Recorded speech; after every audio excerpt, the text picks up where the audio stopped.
शर्म से झुक गया संसद में सर। क्या डूब जाएगा अडानी का कारोबार? अमेरिका की एक छोटी सी कंपनी जिसमें महज 9 लोग काम करते हैं, वो एक रिपोर्ट जारी करती है और दुनिया के सबसे बड़े भारतीय व्यापारी अडानी का पतन शुरू हो जाता है। सीधा असर हुआ हमारे देश की संसद में, जिसका सिर आज शर्म से झुक गया। संसद में कुछ ऐसा हुआ जो आज से पहले नहीं हुआ दोस्तों। देश का हर व्यक्ति यही सोच रहा है कि अडानी की वजह से संसद में आज हमारे देश की पूरी दुनिया के सामने थू-थू होने लगी है। जिन्हें माननीय कहते हैं, उन सांसदों ने ऐसा हंगामा किया, जाम्बिया से आया प्रतिनिधिमंडल जिसे देखकर हैरान रह गया, और ये सब हुआ अडानी की वजह से। तो आखिर संसद में ऐसा क्या और क्यों हुआ, ये हम आपको डिटेल में बताएंगे और साथ ही आपको बताने जा रहे हैं कि क्या है अडानी का मामला और क्या अब डूब जाएगा अडानी का कारोबार, क्या अस्त हो जाएगा कभी दुनिया के सबसे अमीर आदमी बनने के सबसे बड़े दावेदार अडानी का साम्राज्य। आज हम अडानी प्रकरण की वजह से इस प्रकार की जो स्थिति निर्मित हुई है संसद में, उसके और डूबते हुए अंपायर के, अडानी के डूबते हुए अंपायर के बारे में विस्तार से बताने जा रहे हैं। तो कुर्सी की पेटियां बांध लीजिए और उससे पहले सब्सक्राइब कर लीजिए हमारे चैनल और बेल आइकन को प्रेस करना बिल्कुल ना भूलें। बजट पेश होने के दूसरे दिन ठीक 11 बजे जैसे ही लोकसभा की कार्यवाही शुरू हुई तो शोर शराबा गूंजने लगा। ये सब ऐसे समय में हुआ जब अफ्रीकी देश जाम्बिया से विदेशी मेहमान संसद में बैठे थे। वे लोकसभा की कार्यवाही देखने आए थे और हमसे सीखने समझने आए थे। भारत का गौरवशाली जो सदन होता है वो किस प्रकार चलता है उसकी कार्यवाही देखने आए थे। लेकिन उन्होंने जो देखा उसकी उम्मीद शायद उन्होंने सपने में भी नहीं की होगी। 3-4 मिनट में ही बवाल इतना बढ़ा कि स्पीकर को सदन की कार्यवाही स्थगित करनी पड़ी। इससे पहले जैसे ही स्पीकर सदन में आए थे, सदस्यों ने जोर शोर से उनका वेलकम किया।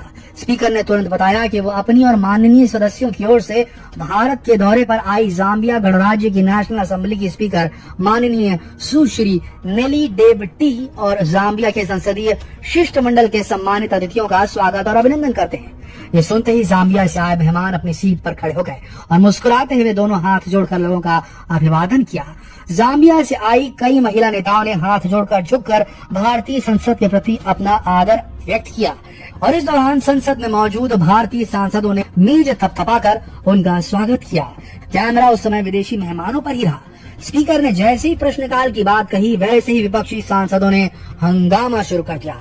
आखिरकार हंगामे की वजह से संसद की कार्यवाही स्थगित कर दी गई और देश की संसद का सिर शर्म से झुक गया और हमारे माननीयों को तो इसकी परवाह तक नहीं।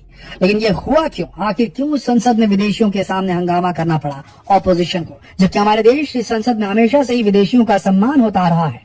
दरअसल ये हुआ अडानी प्रकरण की वजह से।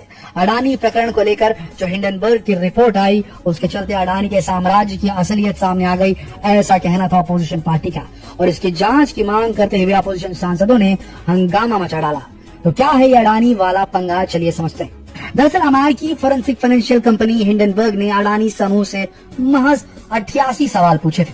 पूछा है कि उनकी कंपनी में जो ये पैसा बाहर से आ रहा है, उनमें से अधिकतर कंपनियां फर्जी क्यों हैं? एक 9 एम्प्लॉय वाली कंपनी ने, एक छोटी सी कंपनी ने अपने कुछ सवालों से दुनिया के सबसे अमीर शख्स बनने के दावेदार अडानी के धंधे को बर्बाद सा कर दिया है। Adani group, how the world third richest man is pulling the largest con in corporate history नाम की रिपोर्ट 24 जनवरी को प्रकाशित हुई थी। ये तारीख इसलिए अहम है कि इसके 2 दिन बाद ही 27 जनवरी को गौतम अडानी की कंपनी शेयर बाजार में सेकेंडरी शेयर जारी करने वाली थी, एफपीओ।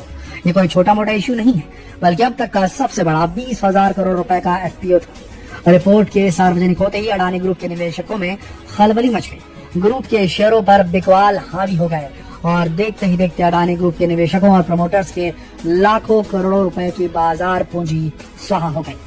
अब ताजा रिपोर्ट के अनुसार गौतम अडानी दुनिया के 20 अमीर लोगों की लिस्ट से बाहर हो गए।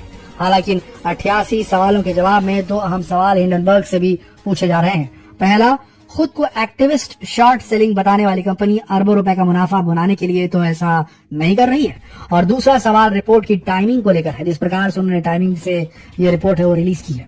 दरअसल शॉर्ट सेलर उसे कहते हैं जो अपने पास शेयर न होते हुए भी इन्हें बेचता है। आप सोच रहे होंगे कि ये क्या बात हुई, जब शेयर है ही नहीं तो बेचा क्या जा रहा है? इसे ऐसे समझिए, अगर एक शॉर्ट सेलर को उम्मीद है कि 100 रुपए का शेयर 60 रुपए तक के स्तर तक टूट सकता है, तो ब्रोकर से शेयर उधार लेकर इसे उन दूसरे निवेशकों को बेच देगा जो इसे 100 रुपए के भाव पर खरीदने को तैयार बैठे हैं। जब ये शेयर 60 के स्तर तक गिर जाएगा तो शॉर्ट सेलर इसे खरीद कर ब्रोकर को लौटा देगा। इस तरह हर शेयर पर वो 40 रुपए मुनाफा कमा सकता है। हिंडनबर्ग ने एक और महत्वपूर्ण सवाल किया कि गौतम अडानी के छोटे भाई राजेश अडानी को ग्रुप का एमडी क्यों बनाया गया है, जबकि उनके खिलाफ कस्टम टैक्स चोरी, आयात से जुड़े फर्जी कागजात तैयार करने और अवैध कोयला का इंपोर्ट करने का आरोप लगाया गया उन पर और लगा हुआ है इनके ऊपर आरोप। और इसके बाद हिंडनबर्ग के सवालों के लिस्ट के बाद अडानी ग्रुप सामने आता है और अपने जवाब पेश कर देता है।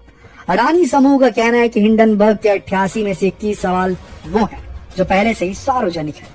हिंडनबर्ग का यह दावा गलत है कि उनकी 2 साल से अधिक की जांच पर आधारित है, जबकि जिन नतीजों पर वो पहुंचा है वो दस्तावेज 2015 के बाद से कंपनी ने खुद अलग अलग मौकों पर जारी किए।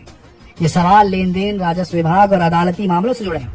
लगातार लग रहे आरोपों और गिरते साम्राज्य के बीच आखिरकार अडानी समूह ने एफपीओ वापस ले ही लिया, लेकिन इस मामले में भी कई सारे लोग सवाल उठा रहे हैं।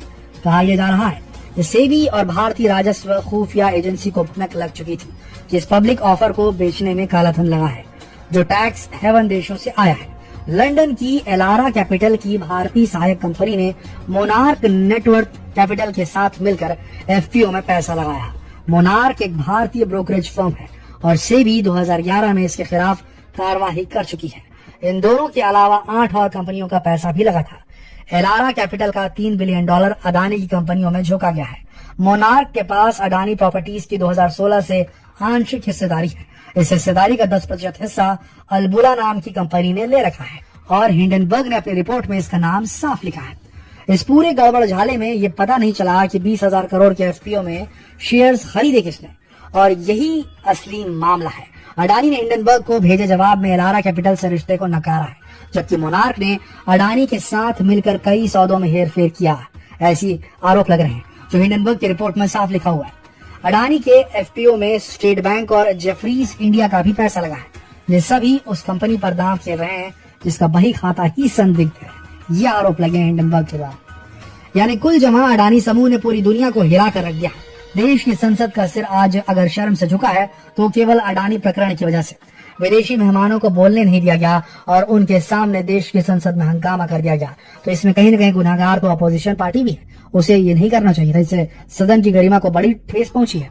नाना पाटेकर ने कहा था कि एक मच्छर आदमी को डैश डैश डैश बना सकता है, और एक छोटी सी रिपोर्ट, एक ऐसी कंपनी की रिपोर्ट जिसमें महज 9 लोग काम करते हैं, उसने दुनिया के सबसे अमीर आदमी बनने के सबसे बड़े दावेदार अडानी को घुटनों पर ला दिया है।